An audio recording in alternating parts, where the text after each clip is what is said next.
cause the crowd is really tight and the work is really light. His training plan is the first thing your eyes see, cause he got more follows than my boy Eric Dicey. Opinions on Magnus, Hans, and Karyakin. Who cheated who, which engine did he hacking? He got blocked by Short, ignored by Dvorak, but he can't be wrong. He scored a like from Truong. He's got lightning attacks on GM, blunders and gaffes. True, not over the board, it's only the other chap. Still his 7-year plan ensures the last laugh. Distractions detract from any actual actions. Excuses are useless, he rues his inaction. Awaits satisfaction, the status of Magnus. He bought 50 books and opened up 10. Fools ought to read Psalms, not my system. He's got 30 alt accounts on every site around. Chessable courses keep looking cheaper by the pound. He got 22 databases and 36 engines, 25 chess sets, and a massive clock collection. He bought merch from Gotham, Bra and Naka, but his game history looked like some chess copy pasta. A GM coach that he don't listen to, and if you think it is, then yes, my friend, yes, this is you.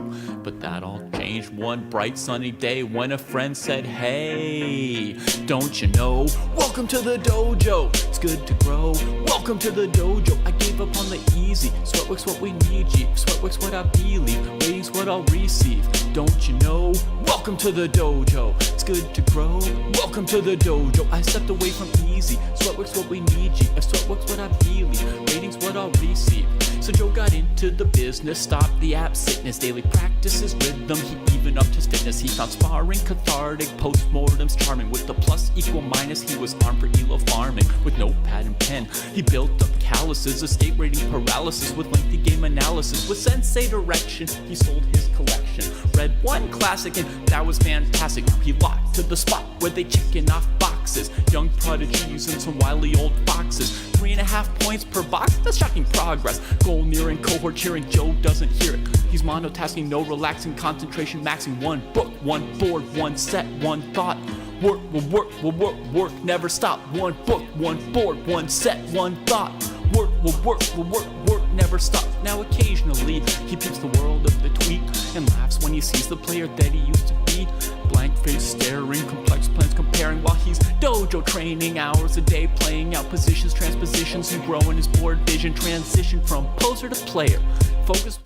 All right, my friends, here we go. Oh, I wanted David to join me, dude. I think some of the best times at the dojo have been him joining me on this little stream we do. But he's too proud. He's too proud, dude. He's too proud to join us. We did most of the graduates yesterday. It was a huge week today. We got 31 people. And so we got about 11 or so, let's call it 10 or 11 left. Many famous graduates here. So we want to get into it, want to have a little energy for it as well. So first off, we have Toonber. We're going to call him Toonber. And as you can see, Toonber has been crushing it, but hasn't been logging anything over here. So we don't know. This is typical, I guess, of some dojoers. See, no clubs, no games, nothing. So there we go. Toonber, you've been around too. You're 1.0. That's a whole thing. 1.0. That's a special achievement. So maybe you just came back and graduated, but we want to see more. Next up, we got Dinkus. Played my first OTB games in March. Now, I just want to say it's really impressive that you've gotten up to the 1200 cohort without playing OTB. That speaks to some natural talent. I've been loving the accountability I get with the dojo and the structure to always have something to do. In combination with a coach and wanting to do more opening prep than recommended, I found it's time for a graduation. When you graduate to 1200, 1300, you're allowed to do a little bit more opening work. I think this would have come faster if I played more online games, but I've been focused on improving my play in my weekly classical rather than online, where I have a hard time focusing. Okay, good. Maybe from England. He says cheers. Maybe, we'll see. Let's go look. San Diego. All right. Now let's expand Dinkus, because you can see here Dinkus has joined.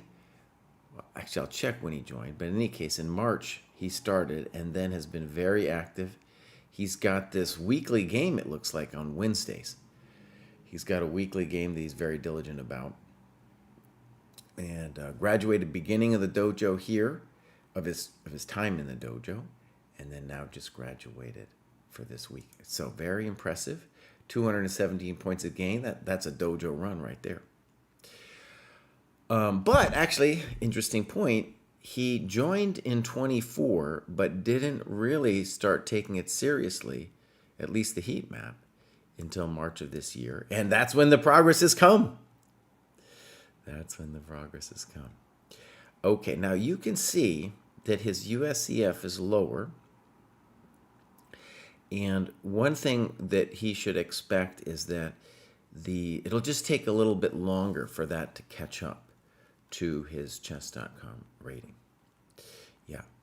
And eventually, I think a cool thing is he could try to make this his preferred rating once it does catch up. Clubs. SoCal Dojo. Yes. San Diego is kind of a cool scene. Me and David played a U.S. championship there back in 2005. And here we got it here. Dinkus is E. Stein. And let's give him a look here. So first we're going to take a look. Oh, there's no clock. Now, I say this every graduate show. You can put the clock times in. I know it's a little tedious, but it is worth it, both during the game to have just a quick sense of where you are, and then also after the game to have a sense of what happened. Okay, here we go. So he's playing a much higher rated opponent. No, excuse me. I almost blew it. I gotta always, it doesn't save my business here, so I always have to do this every time. He's playing a much higher rated opponent. I think one aspect of OTB play is you're generally going to be, because the pool is going to be smaller in whatever tournament you're in, you're going to be bouncing more around in rating with lower rateds and higher rateds, and that's both a positive and a negative thing. Knight c3. Okay. c5. Takes. e6, and now maybe e4 is the most challenging for white here. He plays knight f3. You say snip. a6. Now you say knight c6 looked reasonable here as well, but since I've already trapped my light square bishop in, I didn't want to allow knight b5 shenanigans.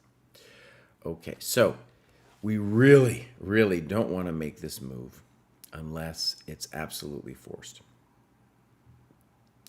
And so, interesting question. My basic, very clear sense is no, you should not do this. So knight f6, and then let's address, you're preventing e4, by the way. Let's address your fears. It is a little scary, we're not going to lie. And we want to say that our default solution, like if the guy played it, we could always play knight a6. But then once we got here, I'd be interested, could we go full Monty? Nah, I don't know. Nah, I don't know if you want to go full Monty, but let me just point out that the variation to consider here would be this one. Very spicy. To me, I'd be, if I was white, I'd be worried. I think I might be in trouble here. In any case, this is very complicated. You would have knight a6 as a default. And so one of the things I want to stress is, this is very important to where you are, Mr. Stein. At this level, people aren't going to hang pieces so much, but they are going to hang tempi.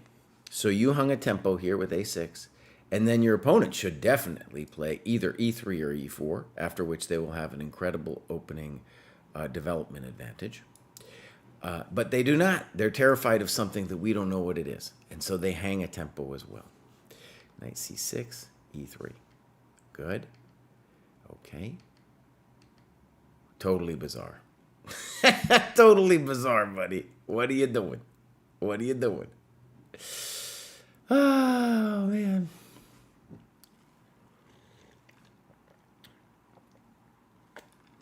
Hi, Stockfish. 4. Yes, this is the dojo graduation show. We've been doing this for years.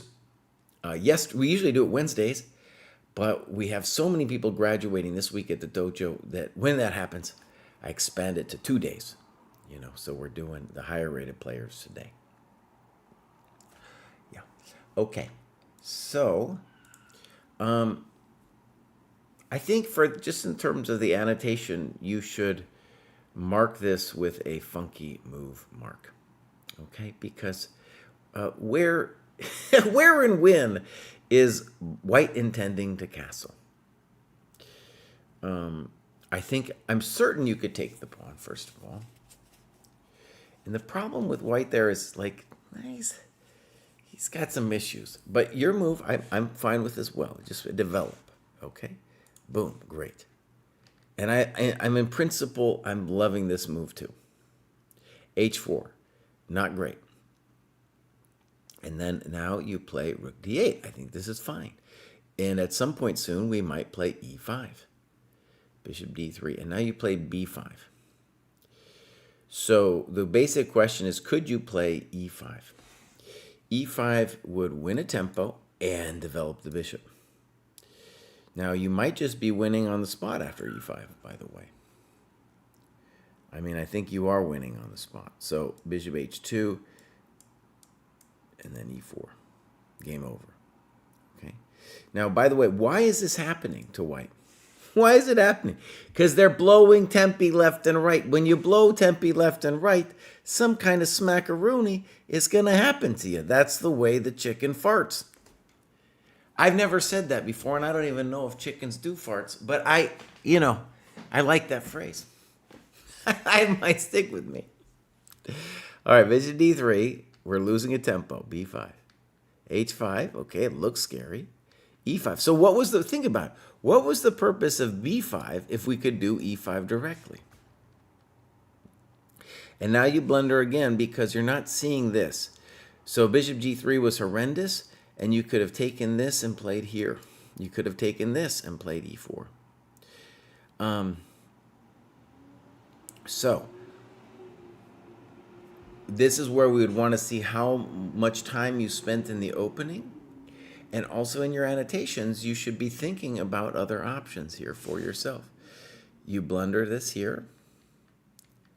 And now we have ourselves let's call it a tactical question.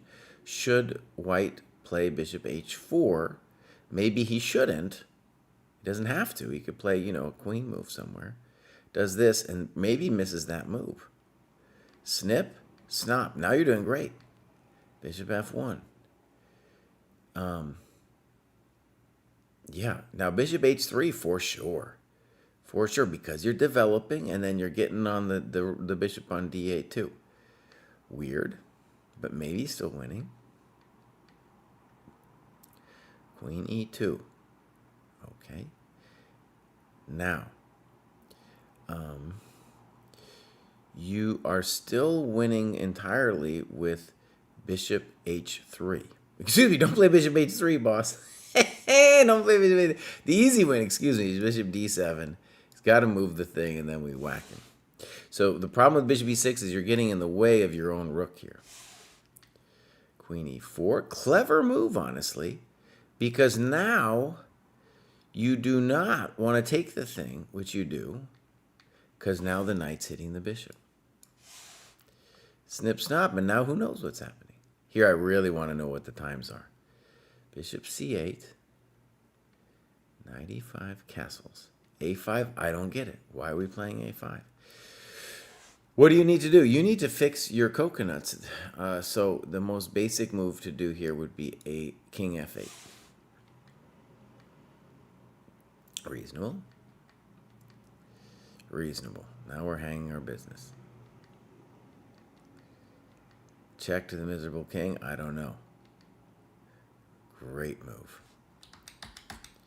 So bishop f1, horrendous move, dude. Horrendous move.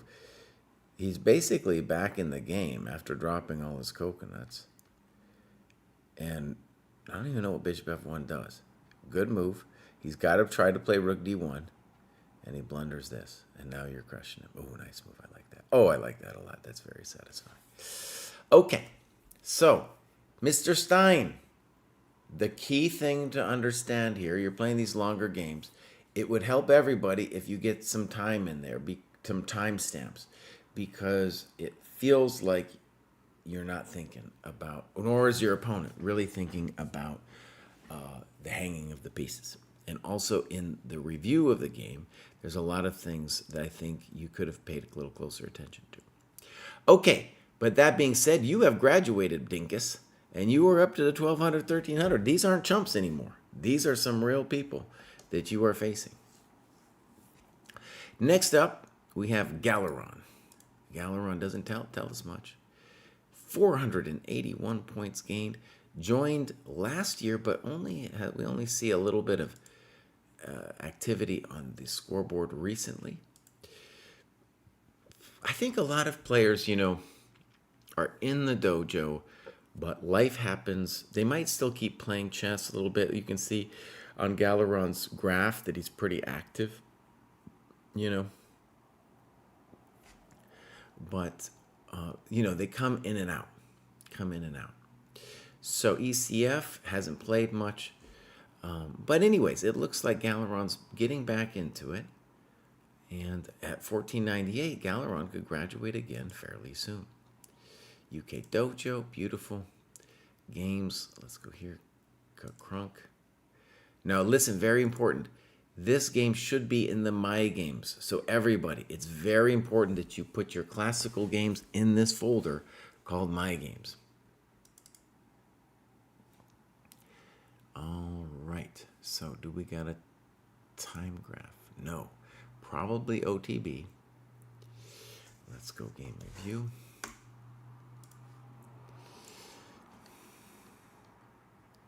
Fine.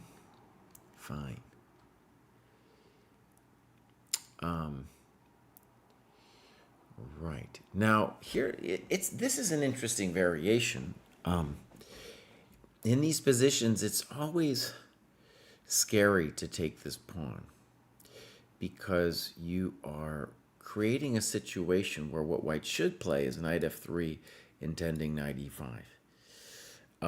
And then oftentimes white gets very good compensation because it costs a tempo for you to play d takes c4, and it opens the scope of this bishop. That said, it probably can't be terrible. I don't like bishop f4. Knight f3 is correct. Okay, I think I'm okay with this move. Knight f3, and then you do a small crime against chess, and you play bishop b1.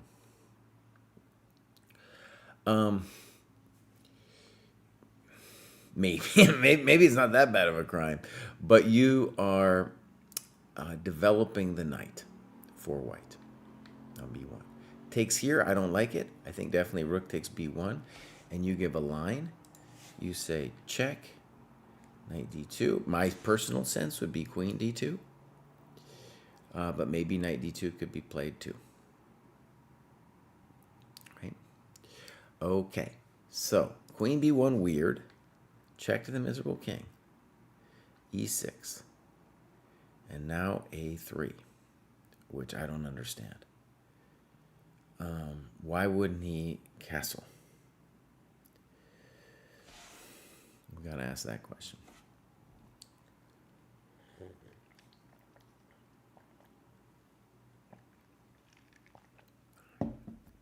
I don't know. Looks to me like he could do that. So, a3, what do they do at this level? They don't hang pieces, but they hang tempi. Knight d5. Terrible move, but now he's really got him. That loss of tempo, it's going to cost him. Now you're winning. Beautiful. Look at that. You even cleared the c6 square for your knight. Okay. Might as well. I like this. And e5. So now you have like an amazing French structure. You've got the good bishop. It's going to be really hard for white to really try to do some kind of knight g5 stuff. You play b5. I like that. I guess I like, that's fine. It's fine. Yeah. h4 might as well. And now f6, which is interesting to ask, like, well, is it really necessary to be playing f6? No. I think this is dangerous to play f6, whereas really your position doesn't have any danger at the moment. Simple would be queen b6 followed by a5, b4. I don't like that move. He should be thinking about the E file. Fe5, De5, terrible. Now, really, white wants to occupy this square, and now no occupado. No occupado, my friend. And these guys are now at some point going to roll. And this pawn, nobody knows. Nobody knows what's going on. You got several good moves. I think rook f5 looks good. You play d4. Now, the thing I don't like about d4, maybe it's fine, is you're inviting the queen to centralize her business, which your opponent does, queen e4. Rook f5 looks nice, intending here. If h6 will whack him with g5, very unpleasant position for white. I'm sure you could do other things too. The simplistic queen b6 followed by a5, b4 can't be bad. Notice, I think this is a little dogmatic to play d4. You're like, okay, it's clearly a passed pawn. It's vicious. But yeah, you're allowing the queen in. Don't let your opponents do things like that if you have a choice. Queen b6, now the guy does this. And now you have a nice tactical shot. Rook takes f3. Now, also, we want to say from the perspective of just defending this position, it's really nice to get rid of the knight, because then you know you're not going to get mated. Okay, rook f7. I think we should talk about rook f5. Oh, yeah, we should talk about rook f5. Rook c8. Okay. Okay. Good. That's a nice bullying move. g5, by the way, was definitely not a good move because he's giving you this f5 square. Now he just surrenders the game. And now you have knight e2 check. Nice move. Game is basically over. Just taking all of his coconuts. It's a yard sale. Simple chess. Oh, I like that. I like that. I like that. I like that. Oh, very nice. Very nice. Very simple and nice. Oh, delicious. So, Galeron, great game. And one of the things that, I did this series, how to make 300, how to make 400. And one of the things that I really want to stress about this level where you guys are at now is people are hanging tempi, okay? So I think DC4 is probably playable, but just notice you're costing you a tempo. This unclear bishop belongs there, and then here you're hanging a tempo because he needs to develop the knight. Your bishop was already developed. Queen b1 was weird. Let's just say that was a big criminal. What are you doing, buddy? What are you doing playing a3? Castle, bud. Castle. Come on now.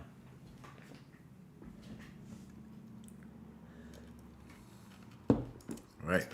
Okay. So, Galeron, you're doing great. And now we got Cam to play. Cam to play says, I've only been a part of the dojo for about a month, but I've really quite enjoyed this training program. I joined right on the cusp of a graduation threshold and crossed over about a week into starting. I chose to delay my graduation until my Lichess Classical became non-provisional, and I felt more confident that I belonged in the next cohort. I think that was cool that you did that. I've really enjoyed making connections with other provers, and I really buy into the training pillars. The variety in tasks across the different categories keeps the studying fun and engaging. My game with Tamara Streams is a roller coaster of a game, but probably a good one to review. Great. So this is Cam to play. He's in here. He's in the chat. Oh, he's a chess streamer, dude. Based out of Minneapolis, and I also now organize a local chess club. Okay. Cam to play, I think it would be... I am really into people who are streaming and then also doing the program. I don't know how... If you could write me or Houseline, who is Matt, his Discord handle is Houseline, he could set you up with like an affiliate program kind of thing. Because, I mean, we're into it, People, if they're doing the training program while they're streaming, oh man, that's an amazing thing for us and the chess community. So as you can see, he's 1353 Lichess. USCF, he's way down here. That hasn't caught up yet. right? Okay. So, clubs. Now, he's got the Minnesota Dojo. Now I'm going to ask, which is surprisingly small, honestly. We honestly, usually little local ones like that are a little bigger. But one thing that I will make a request to is make a Camden Town Chess Club dojo.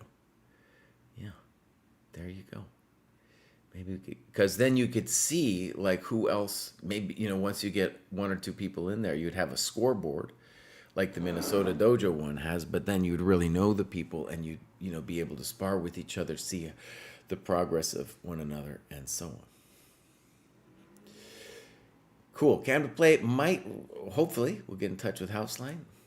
That is beautiful. All right, so here we go. Tamara streams, also a streamer. And so, unrated collaboration with Lonely Winter. Okay, let's see if we got a time graph. We do. Oh, look at that bad boy. So this is 1 hour plus 30. And they were living on increment at the end. So one thing I want to say, great that you used your time. Of course, got a little dangerous there. And the other thing we can just say that probably both players had so much anxiety about the time at the end that they ended up not using their time at the end. But we'll see when we come to it. I can go into a different view where I show the games, 2 windows, but I think I'll just keep it here so we can look at the times as it goes. Here we go. Okay, fine, CD4. I deviated from my known theory. I think I was a little nervous and short-circuited a bit. Okay, now here's the thing about this kind of annotation. It's muy importante to say why CD4 is controversial. The point is that you're allowing the knight to get you with the tempo. That's why this is considered to be a little soft. I'm certain, though, that it's still playable. Okay, so here we go. Knight f6, and then you go all the way back. Knight f3, e6, good. Knight c6, fine. By the way, we should mention that far more aggressive and interesting for white would be bishop d3. Yeah, so bishop e2 is a mistake.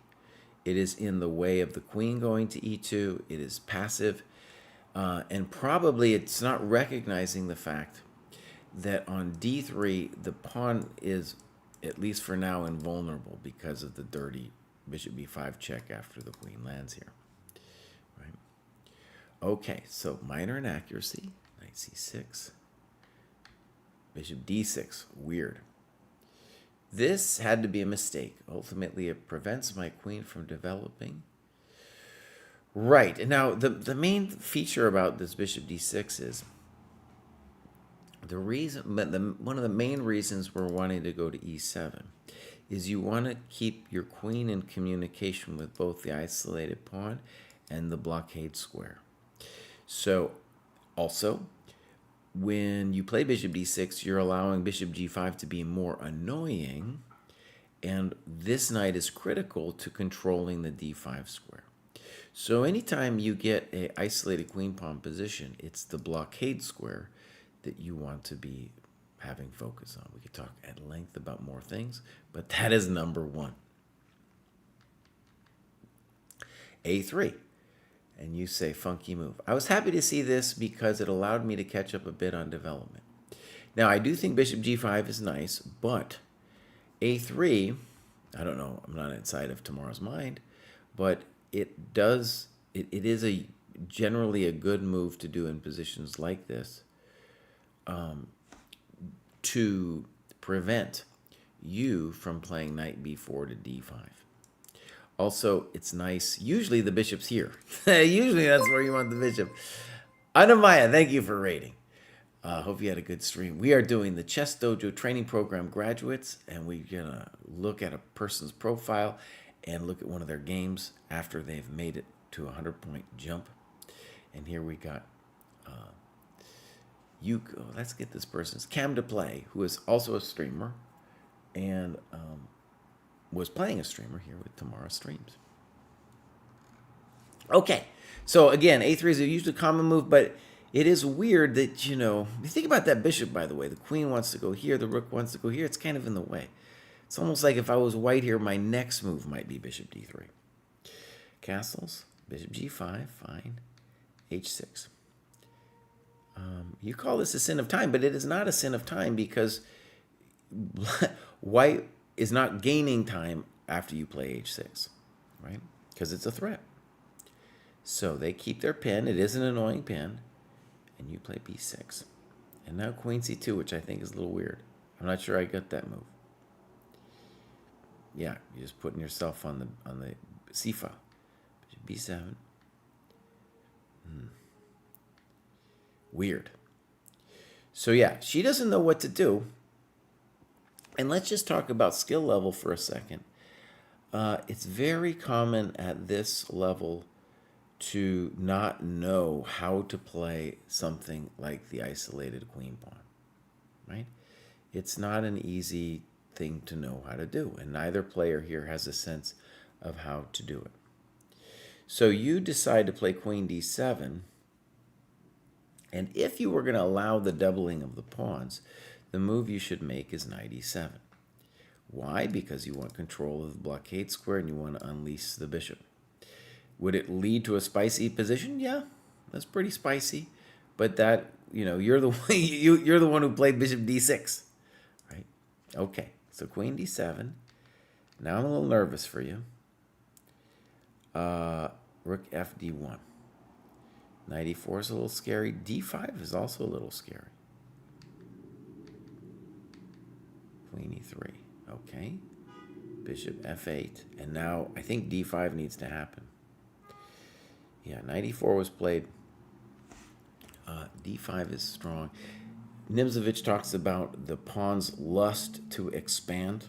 And that would there would be some lust in there going on, if you know what I mean. There'd be some definite lust happening with white playing d5. All right, so here we go. Knight e4, queen e7. Good move. Get out of there. b4. White doesn't know what to do. Now, you need to fix your knight on c6. It needs to somehow get out of the way of that bishop. You play f5. Okay, maybe. The knight's a little funky over there, and now you play queen f6.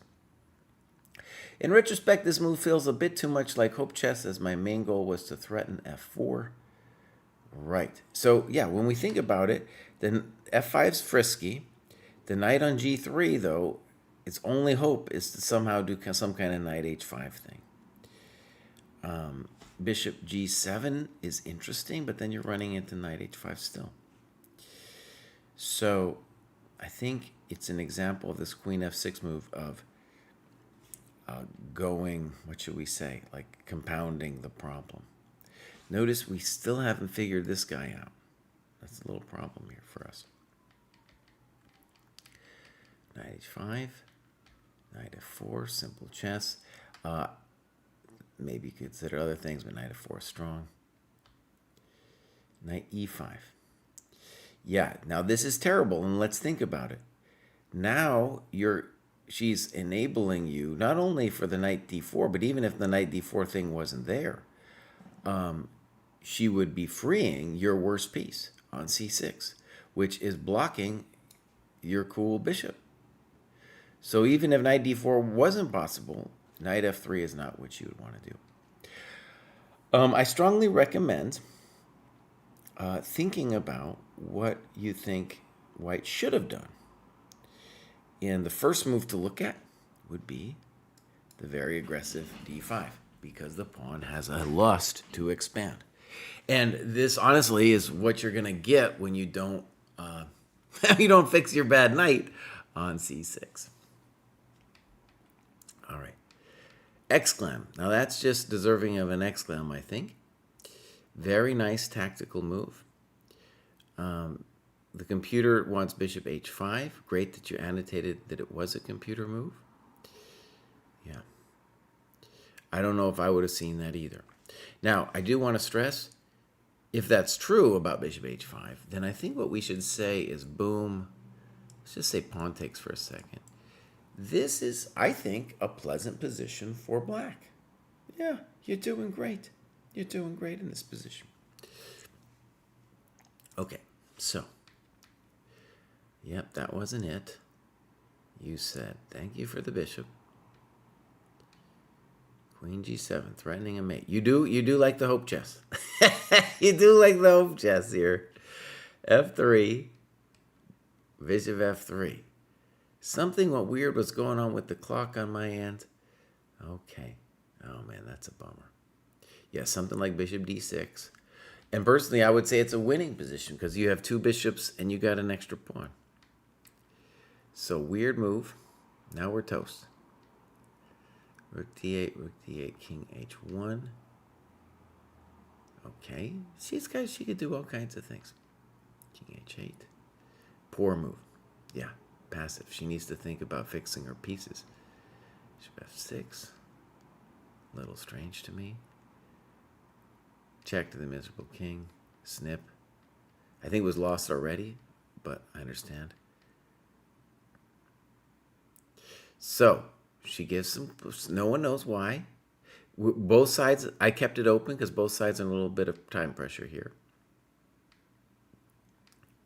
Now, is she still winning? Yeah, she's still winning. Obviously, it became more complicated than it needed to be. All right, so she takes, and you're right, this makes it a little more complicated. And now, look, so this player, if we were talking to Tamara, I'd be like, hey, Tamara, girl, you're doing all these passive moves with your rook. Rook c1, rook g1, rook b1. Rooks want to be free. Rooks just want to be free. Yeah, that's the song anyway. You're going for them cheapos. Just king g1 looks good. Rook b3, maybe even better. h3. Ooh, I don't like that. What is she doing, h3? And now you play b5. Why? Okay, let me just say, I'd be freaked out if I was white and walked into that pin. I mean, let's just think about it. How's she going to get out of that pin? You know, let's say you play b5 now. How's she Puedo get out of that one? I don't know. You know, I don't know if you're winning this or anything, but all of a sudden, there's some unhappy campers here. Now we're all singing. The girls just want to have some fun song in the chat. They just wanna. Starting Chess says, what does it mean when someone says a move is funky? That's a good question. Well, this is a funky move, h3. It might just be a mistake, but it looks like a move that shouldn't be. Now, some moves that shouldn't be are actually good moves. Those we call exclams because they're kind of surprising. Be like, oh my God, I didn't realize that was going to be a good move. But h3, oh no, that doesn't look right. b5, king g1, and now, you know, now we can't do that dirty trick that we just did to him. King f1. F3. Now she's back to her winning ways. Or b3. No, she's not back to her winning ways. She's got to fix her knight, boss. Oh, rook f3. Oh, what has she done? Oh, no. Uh-oh. Now, this is a difficult situation. Now, here's why we wanted to keep the clock open. One thing I struggle with is I didn't grow up with this increment stuff. That's how old I am. Played with the old-time clocks. And what you can get good at, I'm working on it myself, is when you get to this situation where you got a little bit of those 30 seconds. Notice you guys went down to very little, but then, you know, you end with a lot more. So that means that there was a bunch of moves here where you were filled with so much anxiety, you weren't able to really think about what's going on. Right? Okay. So rook b3, boom, goodbye. The knight is not a good blockader of the pawn. Very nice. Ooh, nice move. Oh, nice move. Goodbye. Okay, so we'll stop it there. That was a great annotation. And hopefully, we'll see you. Contact Houseline. We'll get you streaming. Okay, so what is the rule here is that people are hanging tempi and they are being passive and they don't yet have an appreciation of how to play with the IQP positions. That's a rite of passage for all of us. Okay, Cam to Play, thank you for being here. Let's keep going. AC Secret says, had a 22 wins and a draw streak in classical 30 plus or more. Mostly in the cohort range, a few class A. I believe I need to advance to the next band. For most of September, I am following the Dojo Training Program. Bought real books, even though I got PDF. Both the Chessable course. Thus the streak. My game of the cohort is against Don Faustino, September 15th. Aside from being my birthday, I sacrificed a piece early and one in the middle game. All right, let's go look. AC Secret is a hero of the dojo. One thing I'm really trying to do, by the way, I got so many tech projects for our tech people, is to show more. If you got more than 3, which I think AC Secret does, if you got more than 3, I want to see it in the grad show over here. So am I right? Yeah, look at those. Look, AC Secret, bro. He started 700. He's just been flying up here, my friends. Okay, now, joined. I mean, he's just flying. AC Secret is just flying up here. So 1473, and everything is kind of focused on Chess.com Rapid. You're doing a lot of tactics. Clubs. Okay, in the Philippines, I remember. And the jeans thing, I don't know. Maybe we should click on that club and see what that's about. But only stylish jeans, real jeans, not some garbage Naka jeans, which wouldn't even be disqualified by arbiters. Okay. Okay.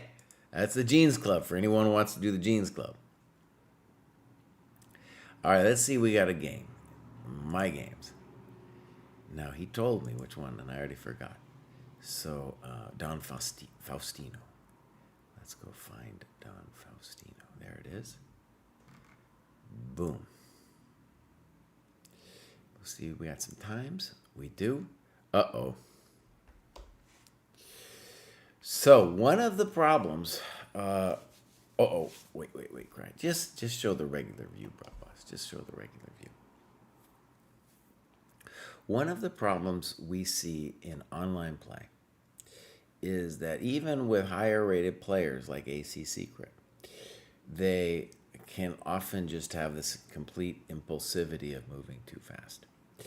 And so one of the reasons, the many benefits of getting AC Secret to do some OTB play is to get him to not move so fast. Also, very importante, AC Secret, you are now at a cohort where 30-0 is no bueno. That's not allowed anymore, AC Secret.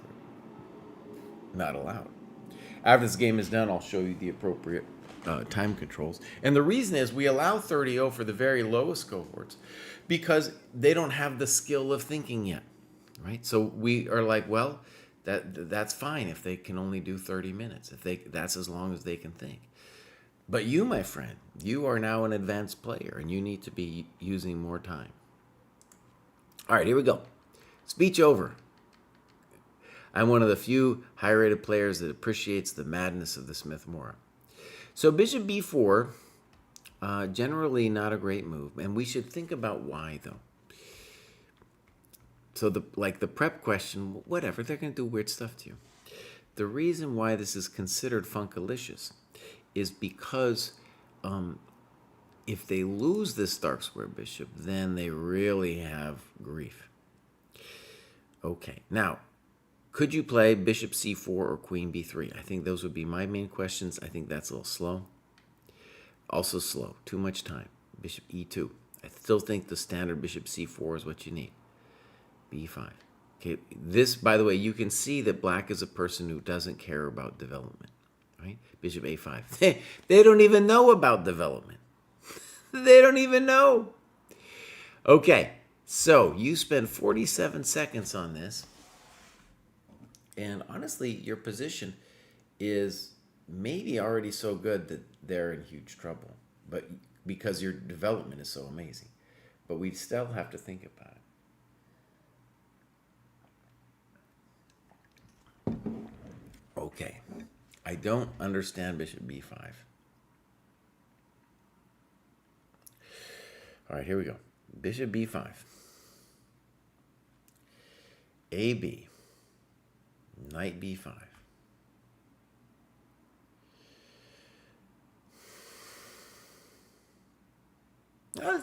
By the way, my gut reaction to this is no, but it is interesting, and you are trying to hurt this gentleman for breaking some rules, right? Mm-hmm.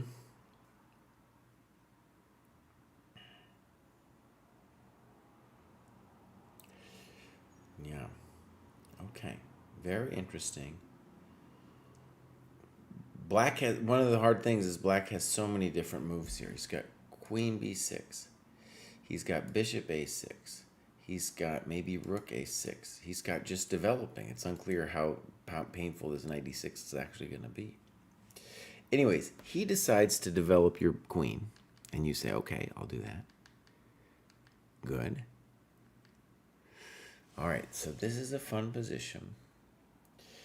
And here, right, you have knight g5. Now, I really want to say, AC Secret, the biggest problem here is not your moves, it's the amount of time spent. There is simply no way on earth that we spend only 11 seconds here playing a4. a4 to me, I don't even know what the idea is. Right? So if you didn't play a4, you have so many other moves to consider. It's a very rich position. There's queen f4 intending e5. Obviously, your knight g5. Knight e5 is very similar. Aren't you also winning on that one? And so all of that looks game over to me. Knight f6 also played very quickly. It's time for black to think, bro. Hey, black. It might be time for you to consider your lifestyle choices, if you know what I mean. All right.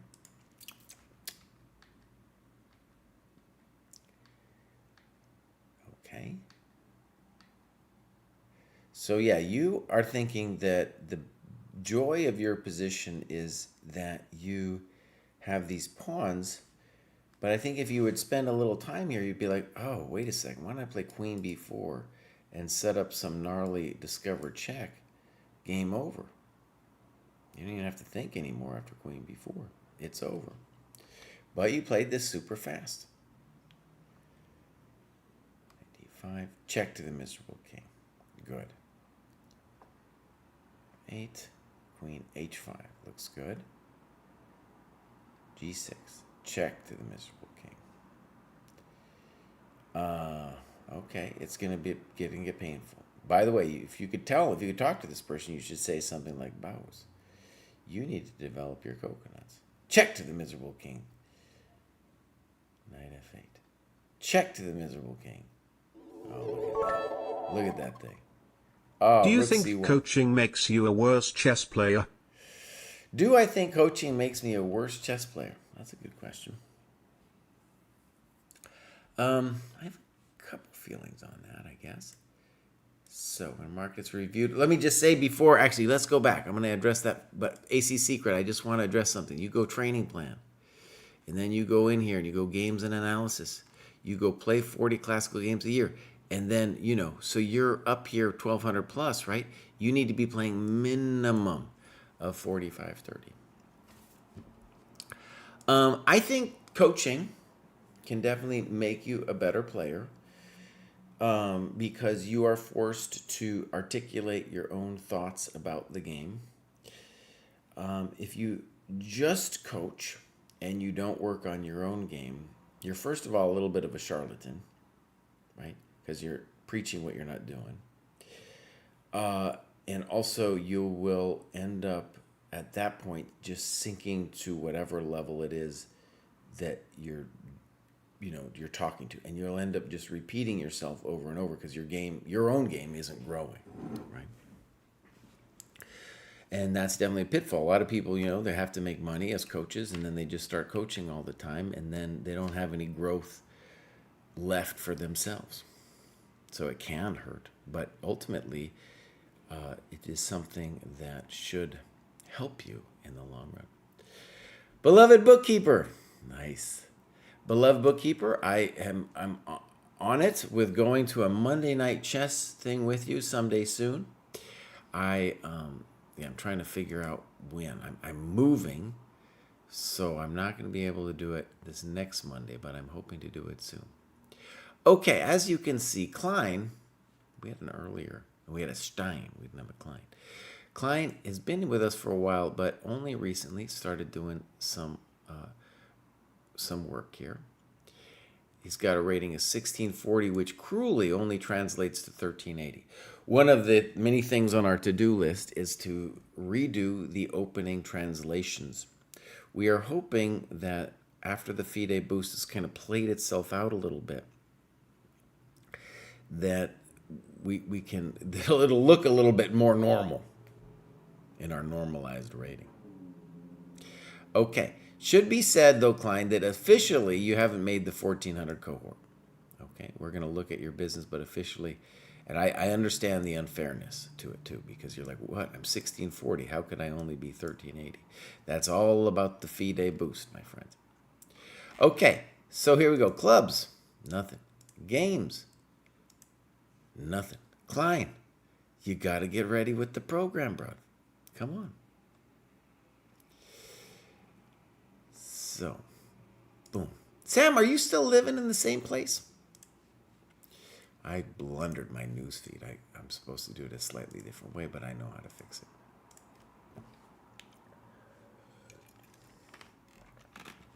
it. Okay. So that was Klein. Now we're doing TD-Rev. TD-Rev doesn't say much either. And joined recently, has graduated a bunch, but maybe also just hasn't done all that much. I don't know. Nothing. Well, TD-Rev, we're hoping to see more of you. Now we got Anir Cobirto. Oh, okay, cool. Sam, that's great to hear. I will look forward to hearing about it one of these Monday nights where we go play a little blitz tournament. So, looking cool here, 1626. Maybe also not too much going on in terms of, ADHD Dojo. Okay, do we got some games? Nothing. So, joined recently, has logged just a touch, so hopefully we'll get some more from Enir Cobirto. It's very hard to graduate from here, though, my friends. Like, let's just say, you're 1876. Well, you could do it. I mean, just saying, it's hard to get to that 1950. You can do it. But you'll need to log some stuff. You'll need to put those games in. The anotaciones. All right. Now we got two real customers here. We got Improving to GM and Sarcines. And so let's get into this. Improving to GM says, I loved for the Fulgar Mate books, and I'm happy to finish this chapter of my chess career and go to the next and hopefully graduate more and more dojo cohorts. I love the community of this dojo and hope to increase my rating with them, and thank you for giving me a guide, which no one ever gave me. Great. Let's go take a look. So as you can see, one of the things I repeat on the show again and again is as we move up the cohorts, you'll see more and more people. The stronger they get, the more they're going to use an OTB rating system to judge themselves. And you can see here that Improving to GM, it goes in little staircases because dude doesn't always get to play a tournament. So it's not as fast, not as fast a reflection as, say, when somebody plays all the time on Lead Chess or ChessCom. ChessCom rating, though, is very commensurate with that. And let's just click this out here. You can see lots of tactics mostly. Improving to GM, very impressive. Trying to get the Grandmaster title. Now, there's a lot of there's some interesting inconsistencies here. He says, I love playing chess for fun. Now, there's a thing out there called type 2 fun. Type 2 fun is, it's not necessarily fun, not in the more conventional sense of the word. It might be something very memorable, might be something you feel fulfillment with, but it's not going to be fun in the usual sense of the word. Anyways, he's getting the Grandmaster title. If he does it, it's not going to be fun. It'll be type 2 fun, maybe. Okay, so I wish him the best. I think the goals should be a little bit more, modest at first. Actually, Sam, when I first met her, she had just started and she was like, I'm going to be 1900 soon. I was like, Sam, take it easy. Take it easy. This is a long road. This is a marathon, All right, here we go. Games. Let's go My Classical Games. Oh, wait a second. So this is very confusing. We want it in this file, which he seems to have got most of them in this file. So let's do Kai Wen. We're assuming this is an OTB. Let's go game review. All right, now we'll get into it. Fine.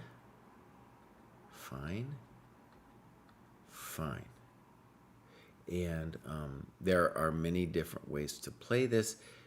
Bishop e7, I would say, is probably going to transpose, but it's a little bit inaccurate to play bishop e7 now, I think. Castles is the main move. We're going to call that fine. And now c3 is a little questionable. I think you should probably play queen e2 here. That's the more standard plan with castles long next. Okay. c3 is fine, though. It's fine. And then this move, I think, is poor. And we're black here. We're black. So where's my little flipperoonie? I don't know why it was showing white. I thought we were white, actually, just because it started with that on the bottom. You say, I played this move without thinking, but after the game, me and my opponent talked to each other, and he showed me a move that I didn't see. And you talk about c5. Good move. One of the reasons, the problem with c3 is it didn't prevent or make difficult this move c5.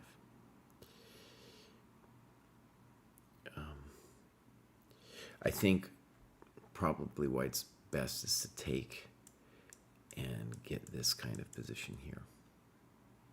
Okay, but you can see that without c3, let's say they go queen e2, that c5 is maybe still your best move, but we can see that this is the kind of position that white wants here, right? Ahead in development with good potential for an attack on the king. Okay, c3.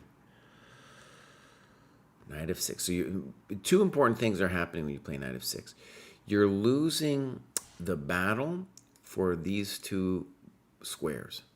This is a big one because later the knight can come here and be a real jerk. And it's also going to be hard for you to play c5. Okay, queen c2, probably okay, queen c2. h6, loss of tempo. Yeah, so that's already a big problem. And, I don't even know if I have a great other move for you. Castles, good move. Bishop d7. Now things are getting a little rough. Normally we like to play b6 and bishop b7. Knight e5, good move. I think I said that. I think I said that was coming. c6, loss of time. You need to castle, my friend. And now g4, which is very logical. I was surprised by this move, but my position is really cramped, so I guess it is a fair move. Well, it's definitely fair. It's arguably not necessary yet. So we could imagine f4 is another nice move, maybe h4. But the same thing is you've given him a hook with h6. So the question really becomes now, are you going to castle long? And I guess you should, boss. I guess you should.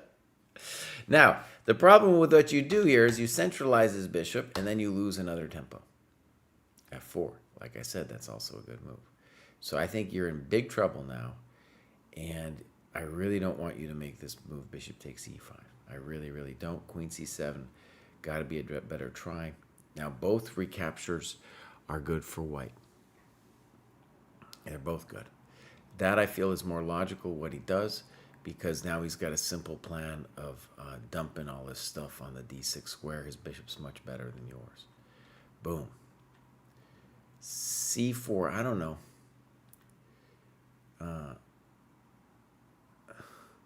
Wanting to make this rook into a 7-point piece by protecting it on all sides. Okay. I mean, rook hd1, let's just say it. That can't be wrong. Okay, c5. Simple and strong. g5. Nah. Now, your position's pretty nasty, it's got to be said. But this is going to... He wants you to open your business here. So, by the way, it's a bad one here. I think we are technically lost. For example, I'd like to play king b8, bishop c8, but dude has queen d2 the second we do that. Very unfortunate. So this is a little bit like flailing here. All right, now he should be looking to knock you out. The g-pawn is now going to be weak to like a later queen d2. And here, rook h4, this can't really be it, because now this bishop is completely pinned.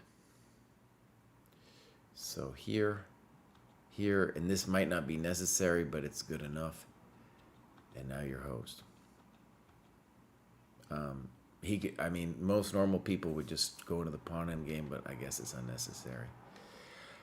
It will stop. So what we'll say on our way to GM is there's a lot in this game that you should pay heed to, where you're playing someone who's got more skill, though they definitely made some inaccuracies.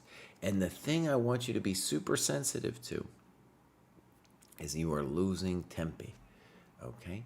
Now, this one, like I said, a lot of times we play this move anyway. So I don't know how big of a crime it is. But just to show you an example, the standard line goes castles, queen d2, b6, castles, bishop b7, and now white has a choice between queen f4 and like some bishop d3 stuff. But notice, I'm getting my bishop out. We're talking, we're doing some things, right? We're doing some things. There's other ways of developing the position too for white. Maybe, let's say, bishop, knight f3, castles. I think bishop d3 is interesting. You can probably take on d4. Anyways, I'm going down a rabbit hole. I'm just trying to say you lost time, and this is also a tempo loss, and also losing these squares. Then you lose another tempo. That isn't your fault, but it's a consequence of losing time in the first place. This is also effectively losing time. c6 was losing time. You see what I'm on about, right?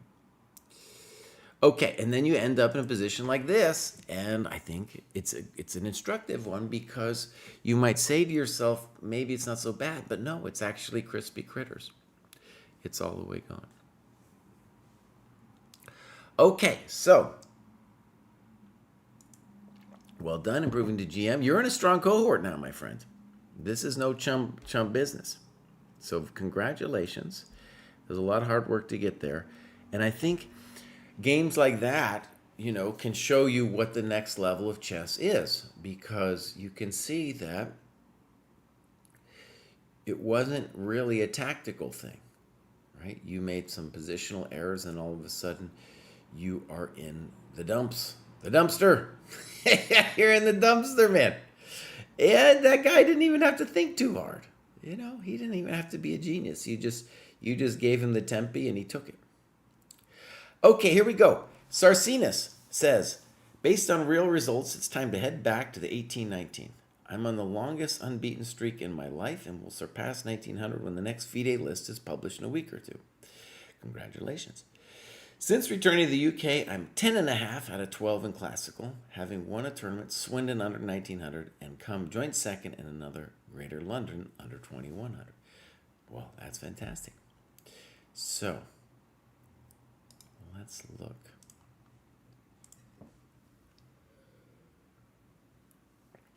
Yeah.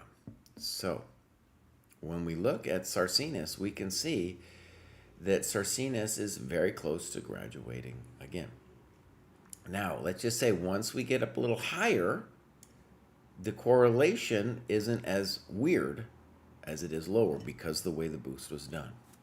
So one of our dojo goals, as I said, was to redo the rating translations between all of the different sites. My suspicion is it's not only going to change a lot with FIDE, even though we did it like, I don't know, 2 years ago, 1.5 years ago, but also with Lichess, because those people inflate their ratings like crazy, and just it's like a continual inflation train over there. Okay, so let's go clubs. Join that UK club, bruv. Come on now. 2025 over the board. I want things to be in here. This, maybe he's just put it in here. Again, all of your games should be in this one, the My Games folder. All right, so let's go here. This is Ishan Ramdevar. Okay. My planned opponent on board 1 had food poisoning, so I ended up playing their board 2. Robin outraced me by 100 points, but I felt I had a shot. Great. One of the great things about Europe, by the way, is it's got, whether you're in Germany, France, England, they got these great leagues, and especially if you are an adult with maybe not that much time, you know, to play that one game a week in the league, fantastic, really great. Then you have people around you, and one thing I'm really, let's call it passionate about, is I want scholastic clubs in the United States to get their own scoreboard, and then Ishan, for you, I would love if you have a club there to create a dojo club for your club. And then, you know, as you get people joining the dojo, you can see their progress. You can see who needs to do what, that kind of thing. All right, so here we go. Do we have times? Oh, we do. So thank you very much for putting in the times. It tells a story. Yellow says, aren't there not team tournaments each week in the U.S.? No. We do not have that. Okay, so let's take a look. White, this is a 130-30. Let's call this the most popular time control at higher levels. And white completely flatlined out by move 30, dude. By move 30, white had flatlined out, but they stayed alive and lived on the increment to the end. And as you can see, we're dealing with an opening where both players up until move 9 felt kind of comfortable. So let's get into it. Beautiful looking game. Frisky. Okay. Good. Good. And actually, we had a C3 Sicilian earlier where the knight gets to go to C3. This, of course, similar. And here we go. Bishop G4. Bishop E2, and then the most frisky of moves, castles. Yeah. This, I wouldn't want to play Bishop F3. I wouldn't want to do it.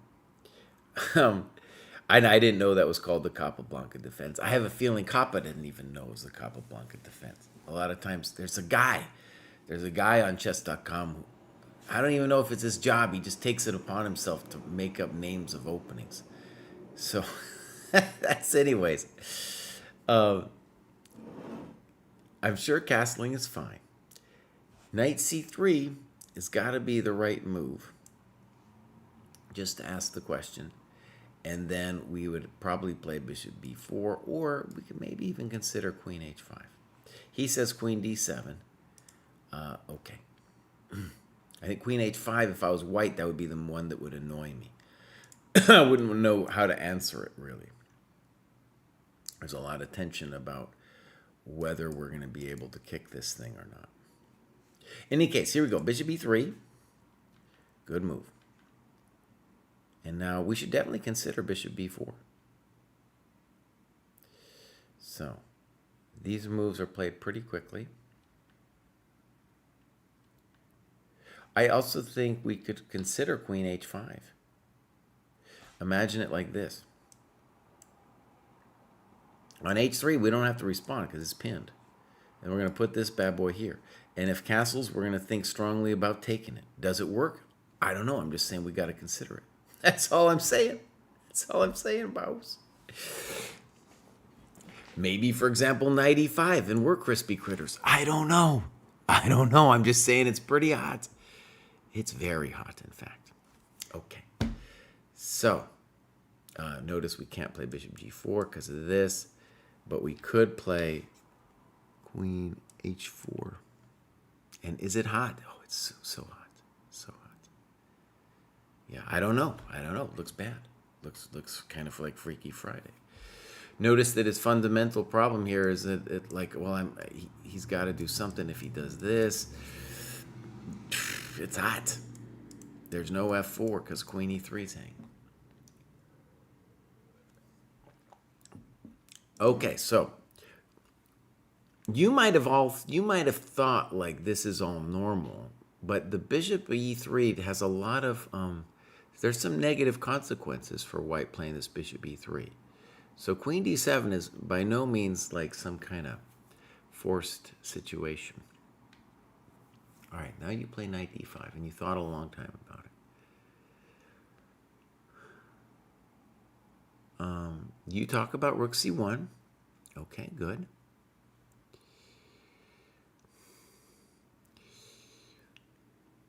I'm definitely with you that I don't like knight takes d5. Boom. We had an earlier game where I criticized the players for not knowing how to play an IQP position, and that's what it feels like to me here, that white doesn't know what they're doing. Okay. Queen a4, still spicy. And you say bishop e7 takes control, but the bishop feels kind of out on a limb here. You talk about f6, bishop d6, king b8. Good analysis.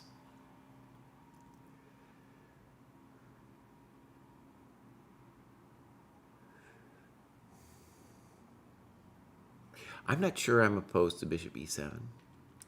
I definitely don't think bishop c4 is a good move. I think rook c1, bishop b5 are the ones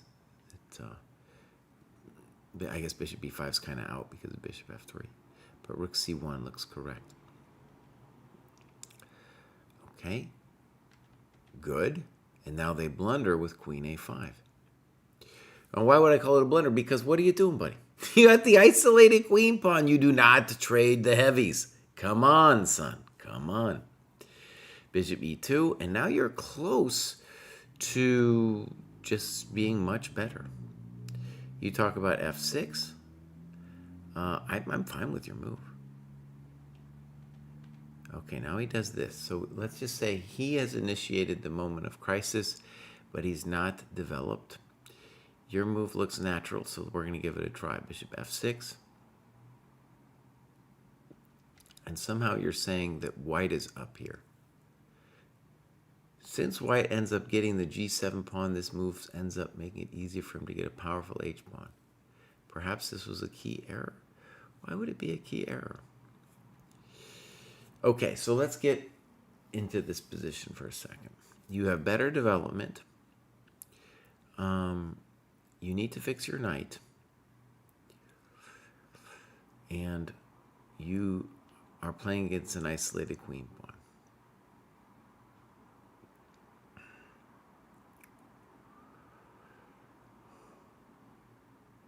You have several good moves.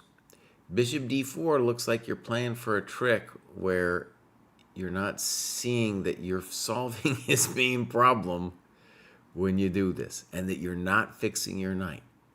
So a key thing to think about at this level is to say, oh, I got to be very nurturing, if I can use that word, of my bad pieces. Right? The knight needs to get fixed. So some ideas here for you would be a6, intending knight c6. We should also consider any kind of doubling move. Rook e7 makes a lot of sense, for example. It would unfortunately be a blunder because of g5. But that's what we should consider. Yeah.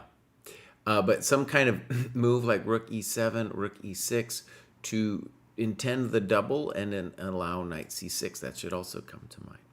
If c6 weren't met by b4, we would consider c6. So you can see here that you're doing fine, but your knight needs to get fixed. What you do here is you create a controversy, but you don't fix your bishop.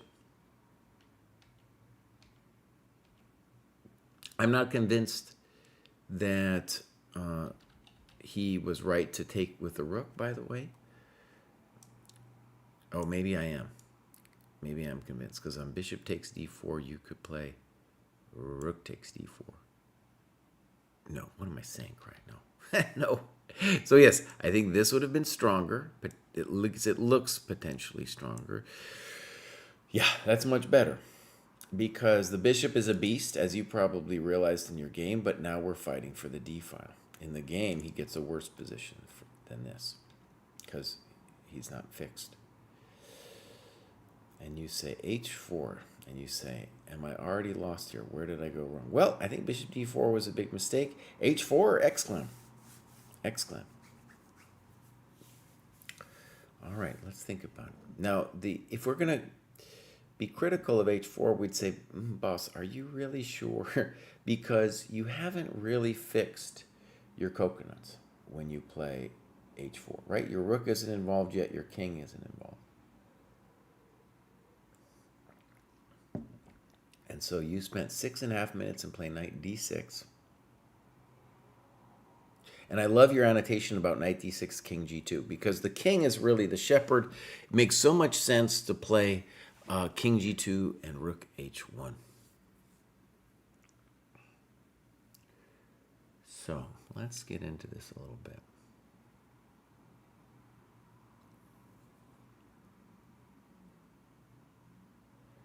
It's definitely scary.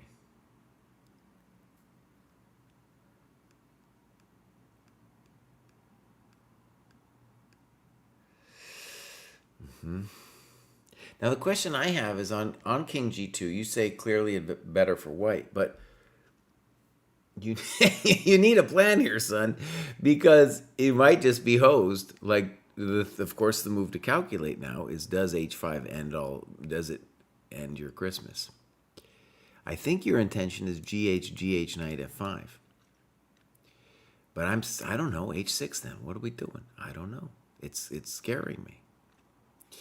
Okay, so king f1 definitely doesn't seem right. You come all the way back. I would want more annotation there. Your opponent, by the way, is on his way to big time pressure. Now, knight f5, good.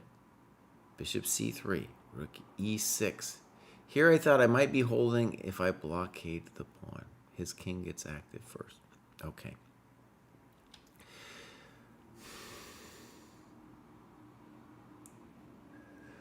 The move you should definitely consider now is c5.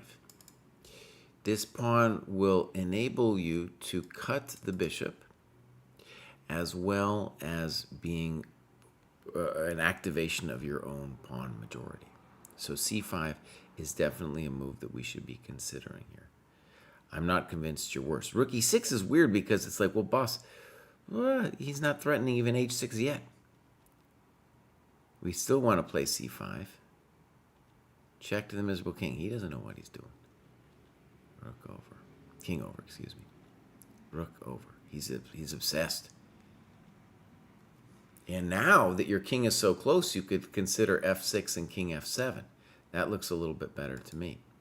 Block the bishop's touch of your square. Again, you could still do this c5 stuff. Now the problem, though, is your king has turned into a passive participant, and you are not going to be able to help your own pawns advance, and his king looks very active in taking you down. Bishop b4, I don't know. Doesn't look right to me. Reasonable. Reasonable. Check to the miserable king. This looks like time pressure madness. Yeah, and then bishop h6, exclam. So here he finds it. This is the kind of endgame where we really would like you, I would like you, to spend more time. So I get it. In the game, you didn't have much time. But like this kind of thing,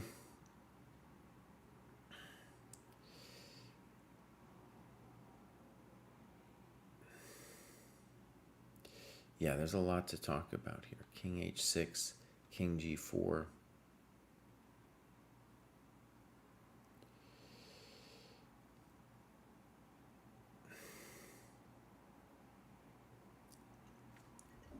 Yeah, it's definitely a little bummerino that's happening to you here.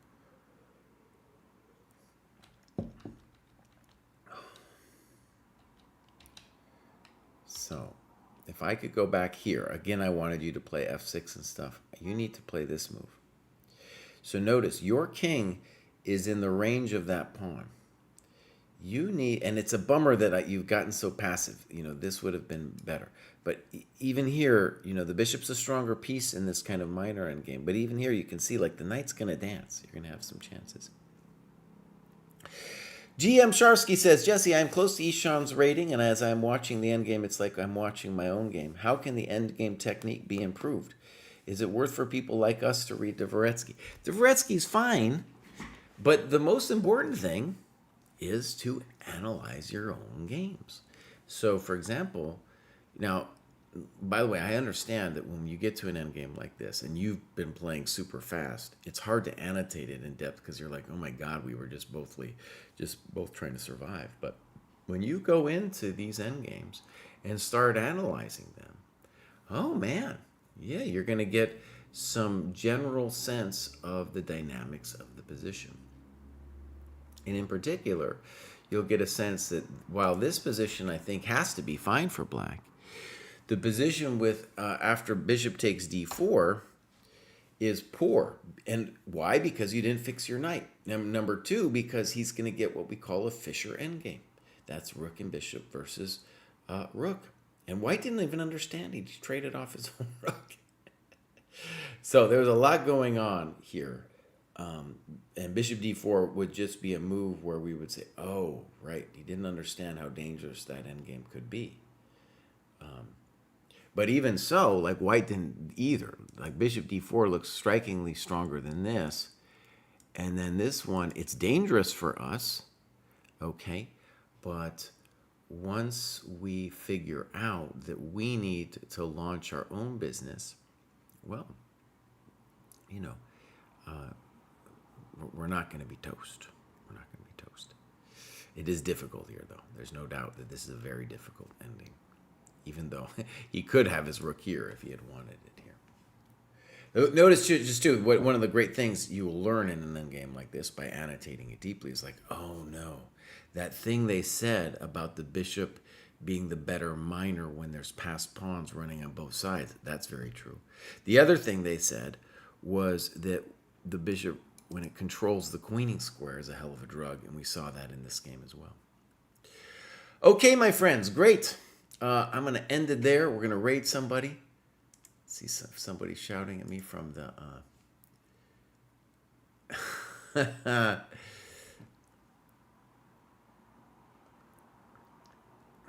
That's pretty funny. So, okay, we're out of here, my friends. I was just responding to Seth. He sent me a cool image. Seth is named after a character in the Cosmere. I hadn't done a lot of fantasy reading. Our chief developer is obsessed with Brandon and his Cosmere, so we've been reading that this summer. I took a break to read Dark Squares by Danny Wrench. I did a review of that just today or yesterday. That thing came out, so you can go check out that as well. Okay, any comments I'm missing? Starting Chess, I'm sorry that I missed your comment in the YouTube chat. Now, I'm going to raid somebody. This has been the Dojo Training Program. We're going to raid Let's rate FIBA Vita. It's been the Dojo Training Program. We're going to be back next Wednesday. David might be back on sooner. Kosi might be back on sooner. We do this basically every Wednesday. If there's so many people I can't do it in one day, then I do a second show like I did today on Thursday. All right, my friends, we're going to rate Phoebe. Say hi to her. Bye-bye.